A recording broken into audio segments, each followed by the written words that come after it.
ایک منٹ میں اپنی بات میری بات سنیے. سب سے بڑا سوال یہ ہے کہ اسلام واستو میں کیا ہے اور جو ورتمان پریدرشیہ ہے وہ کیا ہو گیا ہے اور کیا ہونا چاہیے. اگر اس بحث کو سارتھک بنانا ہے, یہ جو میری 7 بہنیں یہاں پر آئی ہیں, ساتھ کیا اس دیش میں اگر ایک عورت کے ساتھ بھی ظلم ہوتا ہے تو وہ نہیں ہونا چاہیے. میں کانگریس کی پروکتا ہونے کے ناطے اپنی بات رکھنے کی بجائے میں خود ایک مسلم مہیلا ہوں, تو میں اپنی اس طریقے سے بات رکھنا چاہوں گی کہ اسلام جو ہے واستو میں ایک ویگیانک طریقے سے عورتوں کے لیے سوچتا ہے. اگر کسی کے شوہر کی موت ہو جاتی ہے یا طلاق ہو جاتی ہے تو 4 مہینے کی عدت کرنے کے بعد اسے شادی کرنے کا حکم دیا جاتا ہے. مطلب ایک ایسا اسلام جہاں پر عورتوں کو بغیر ہم سفر کے رہنے کی کوئی ضرورت نہیں ہے, اتنا تک سوچا جاتا ہے. پھر کیا پرستھتیاں رہی کہ ایک ہی ٹائم میں ایک ہی بار میں 3 بار طلاق دے دیا جاتا ہے اور اسے مان لیا جاتا ہے.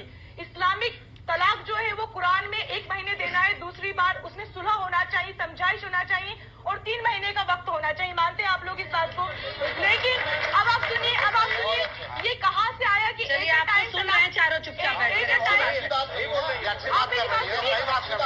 میری بات سنیے, یہ جو ایک ہی وقت میں 3 بار جو طلاق طلاق طلاق کہہ دیا جاتا ہے یہ کہاں سے آیا؟ یہ عمر فاروق رضی اللہ عنہ کے دور میں ایک عورت صحابہ کے پاس گئی اور کہا کہ صاحب میرا پتی مجھ پہ ظلم کرتا ہے, طلاق دیتا ہے, پھر رجوع کرتا ہے, پھر طلاق دیتا ہے, میں بہت پریشان ہو گئی ہوں. تو ایک ہی وقت میں 3 طلاق کو اس عورت کی مدد کے لیے مانا گیا تھا, اور آج اگر اسی طلاق کو عورت کی مدد کی بجائے اس پر دشواری کے لیے مانا جانا لگے تو یہ غلط ہے. تو نوری احمد خان صاحب, آپ نے شاہبانو پر کبھی سوال کیا اپنی پارٹی میں؟ آگے بڑھ کے آپ کو بتا رہی ہوں. اپنی پارٹی میں کبھی سوال کیا؟ میں یہ کہنا چاہتی ہوں کیسی بات ہے؟